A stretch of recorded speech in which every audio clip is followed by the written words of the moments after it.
You're on non-stop 100 here on India Today, the fastest news bulletin on Indian television with the maximum news in just 22 minutes. Thanks for tuning in. Let's get straight to the news.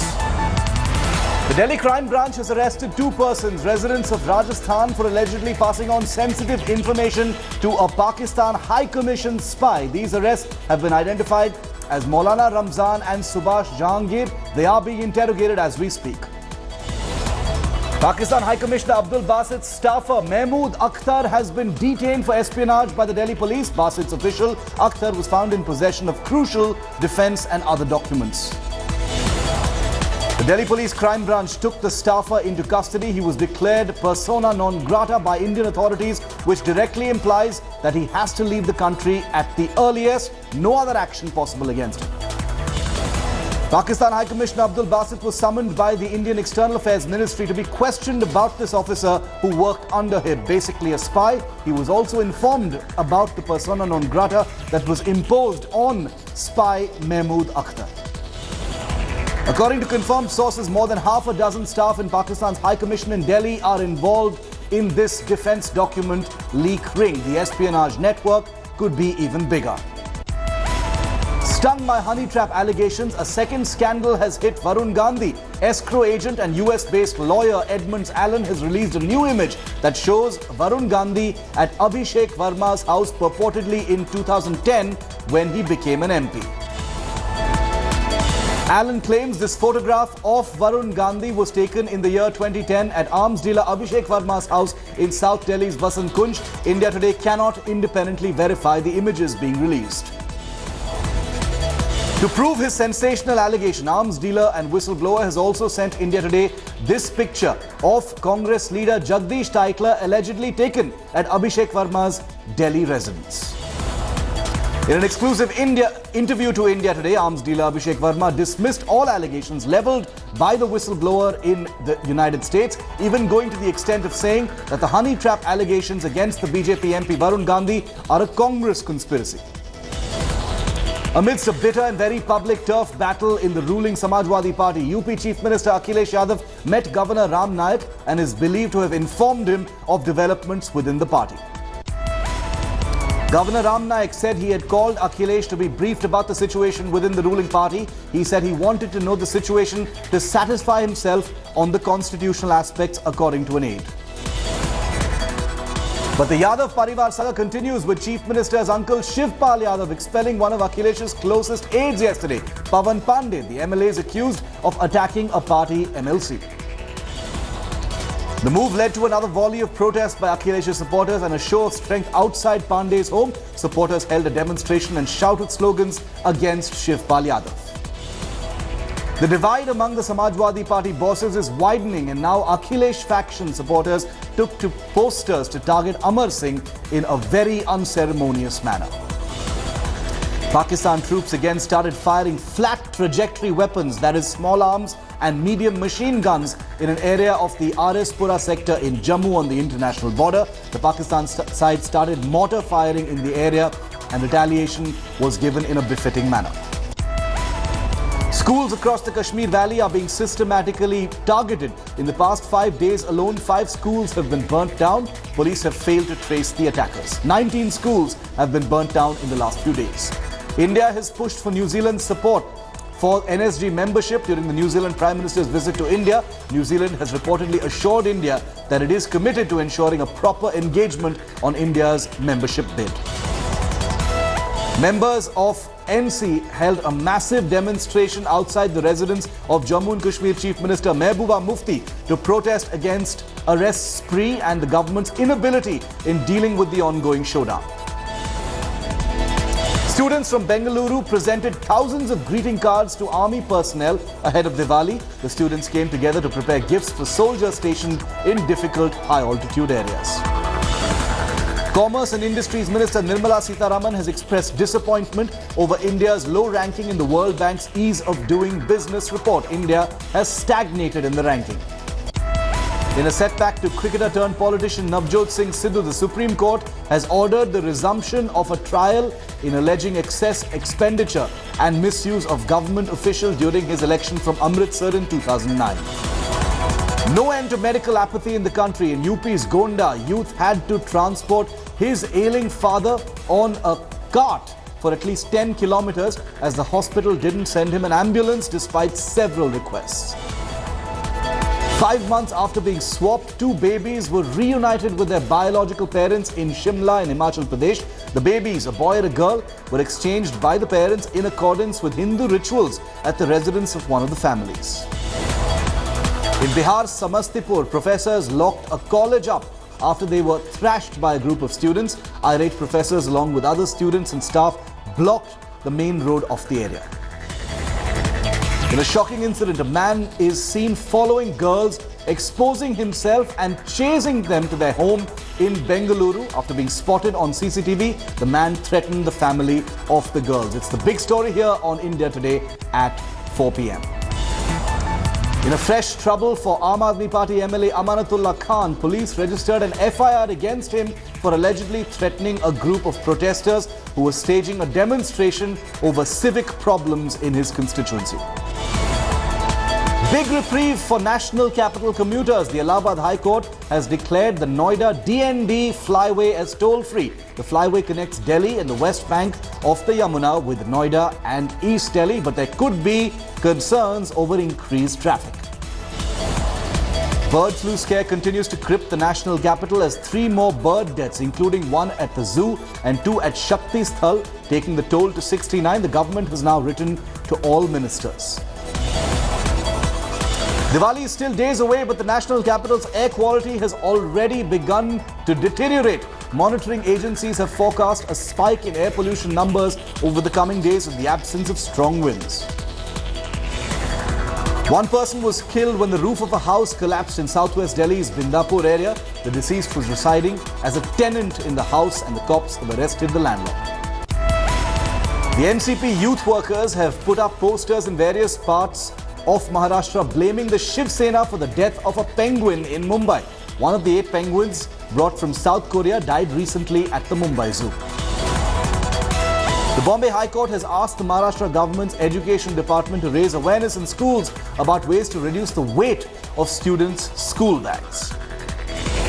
The Shivaji Memorial in the Arabian Sea will be built at a jaw-dropping cost of 3,600 crore rupees. The cash-strapped, debt-ridden Maharashtra government will provide funds for the project from its budget as well as seek financial assistance from the centre.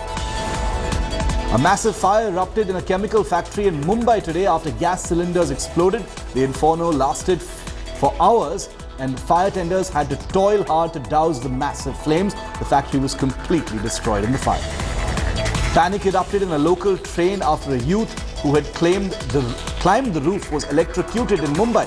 The electrocution created a huge impact and triggered chaos. The youth's condition is said to be critical. A school principal ended her life after she was allegedly harassed by her colleague in Andhra Pradesh. The victim was allegedly facing harassment by the accused, who also is a principal in the same school. Maoists have threatened to attack Andhra Pradesh Chief Minister Chandrababu Naidu and his son Nara Lokesh following the recent encounter on the Andhra Pradesh-Orissa border where 28 Maoists were killed. The Supreme Court has said it will fix a particular date in the case the Telangana Speaker fails to take a decision before November the 8th. The Supreme Court has also made it clear that it will impose an anti-defection law and disqualify defecting MLAs. YSR Congress President Jagan Mohan Reddy has declared that his party MPs are ready to resign from their post to exert pressure on the centre to grant special category status. The High Court has directed the Andhra Pradesh government to preserve bodies of Maoists who were killed in an encounter in the Malkangiri district if these were brought to the state, a division bench of acting. It also exonerated Yediyurappa's 2 sons, B.Y. Raghavendra and B.Y. Vijayendra, his son-in-law R.N. Sohan Kumar and 7 others in the case that had threatened the BJP leader's future political career.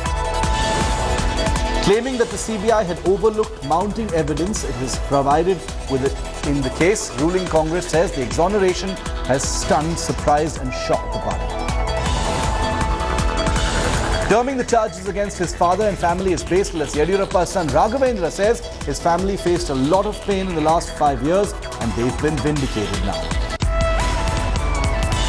The Madras High Court has restrained police from arresting Rajya Sabha member L. Sasikala Pushpa, her husband and son till the 2nd of November. The High Court adjourned hearing on an anticipatory bail petition Pushpa had filed. So special prayers continue for the ailing Chief Minister of Tamil Nadu, Jaitley. A group of AIA-DMK supporters held a special prayer for the recuperating Chief Minister outside the Apollo Hospital, where she remains admitted. The High Court has directed Google and its subsidiary YouTube to provide details including identity and address of a user, Marupakam Sedigal, who posted a video content dubbed as defamatory to the government. A few hours after a video clipping of a monitor lizard being split and its blood poured into glasses went viral on social media, the top brass of the Wildlife Department has sounded an alert to its field rangers. The Transport Department has opened a special ticket reservation counter in Chennai ahead of Diwali. A total of 29 special counters were started in multiple bus terminals. No end to the stray dog menace in the state. A 90-year-old man who was bitten by stray dogs as he was sleeping on the veranda of his house in Kerala has passed away. Union Minister Maneka Gandhi has asked the state government to book those who kill dogs under the Anti-Social Activities Prevention Act. The minister has raised concerns over the recent killing of stray dogs.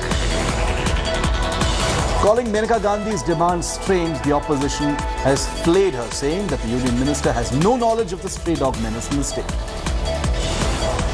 The government is looking at a potential power shortage crisis as water levels in the dams has receded due to less rainfall. The government says that groundwater level has also declined owing to less rainfall.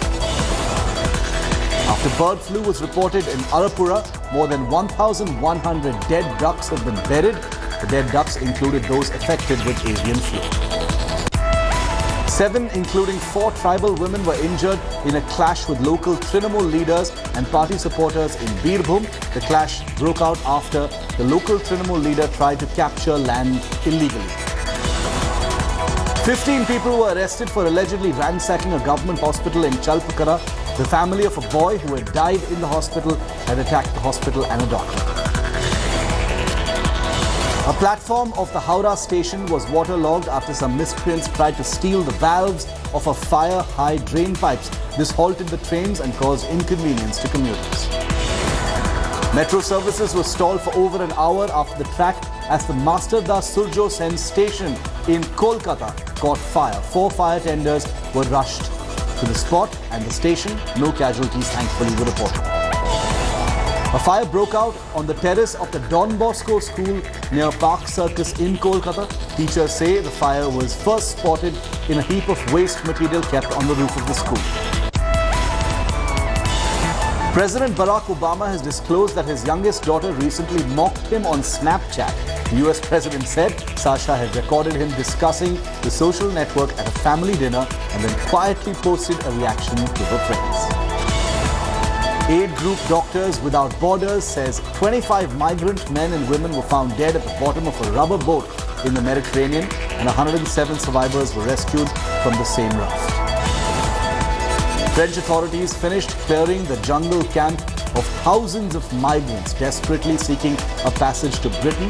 The authorities are expected to disperse the last of its inhabitants around France within hours. The Kayara airbase, left in ruins by ISIS when they were pushed out of the area, is now the base for American forces providing support for thousands of soldiers from the Iraqi troops advancing on Mosul in Iraq. Iraqi troops and police aided by the US forces have cleared more villages in the final assault for ISIS' last stronghold of Mosul. Reporters said troops have made major advances towards the east of the city. Suspected Islamic State fighters rounded up dozens of civilians and executed them in a reprisal after the police killed a militant commander in the remote Afghan province of Ghor. Israel has unveiled what it says is the earliest Hebrew reference to Jerusalem outside the Bible. Tel Aviv is using the so-called discovery to launch a diplomatic battle, reinforcing the Jewish connection with the holy city. A couple accused of luring women to their house in Western Germany and torturing them so badly that at least 2 died have gone on trial. The accused have blamed each other for the crime. A Taiwanese fisherman who was held captive by Somali pirates for over 4 years arrived in Taiwan after first transiting to China on his way home. 26 Asian sailors were freed from pirates. Japan's Toyota Motor says it has recalled a total of 5.8 million cars at home and abroad over potentially faulty airbag inflators made by Takata Corporation. Some of the 6 silkworms which have been brought into Chinese to space lab for experiments have begun to spin cocoons a week after the Shenzhou 11 manned spacecraft blasted off. A museum dedicated to Chinese comfort women, which is a euphemism for sex slaves forced to work in Japan's wartime brothels, is opened in Shanghai. With the US presidential election 2 weeks away, a Burbank woman created a Trump-inspired Halloween display outside her house. The lawn outside the house was turned into a graveyard. Drag queens. World Cup winning captain of the Brazilian football team and contemporary of Pelé, Carlos Alberto Torres, has passed away. Alberto captained the side to World Cup glory in 1970. Bollywood superstar Salman Khan's bodyguard Gurmeet Singh, alias Shera, and 3 of his accomplices have been booked for assaulting a man in Andheri West in Mumbai yesterday. Aishwarya Rai Bachchan has been conspicuous by her absence from the promotions of her upcoming release Ae Dil Hai Mushkil, which releases tomorrow.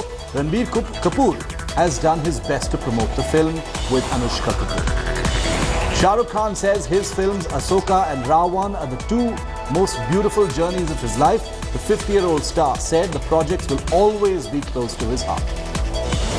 Actor Irfan Khan, who has carved a niche for himself in India as well as foreign cinema, says he needs fame to spread his stories around the world, but doesn't want it to become his need.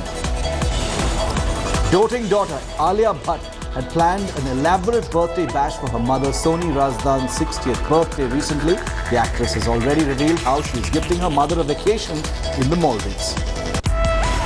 Actor Kevin Costner is suing Chinese financier Kylan Pictures for using his name to sell the film Shanghai Sojourners at the Shanghai International Film Festival and then removing him from the project and not paying him. Singer Perry Edwards has reportedly split from actor Luke Pasqualino after a few months of dating. Edwards made the call to end things after deciding there was no spark between herself and the actor. Reality TV star Kim Kardashian's sex tape has been turned into a virtual reality experience. The visual reality experience stars a Kim lookalike adult film star. Actors Katie Holmes and Jamie Foxx are reportedly still dating each other. It has been rumored that they have gone their separate ways in recent times. TV host Ellen DeGeneres welcomed Priyanka Chopra on the Ellen DeGeneres Show with tequila. The actress gulped it down and quipped about how Indians love their spirits. After Uber said its self-driving Volvos were still under development, the ride-hailing giant Uber has already ordered 100 self-driving vehicles